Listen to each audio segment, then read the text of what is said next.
అందరికీ నమస్కారం. సూర్యదేవుడిని పూజిస్తే కలిగే ప్రయోజనాలు ఏమిటో తెలుసా? సమస్త జీవరాశికి ఆహారాన్ని అందించేది సూర్య భగవానుడే అని శాస్త్రం చెబుతుంది.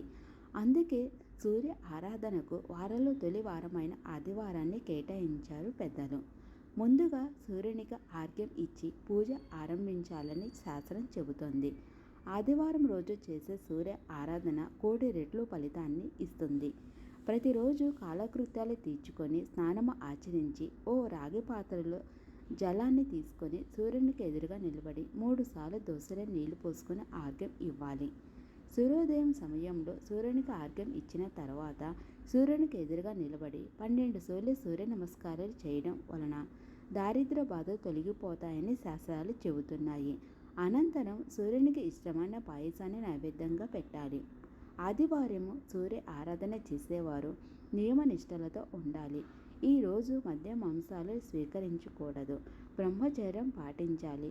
ఆరోగ్య ప్రదాత ఆహార ప్రదాత సూర్య భగవానుని నియమనిష్టలతో పూజిస్తే ఆరోగ్యం, ఐశ్వర్యం, ఆయుష్ వృద్ధి చెందుతాయని శాస్త్రం చెబుతుంది. ఈ వీడియో మీకు నచ్చితే లైక్ చేయండి, షేర్ చేయండి.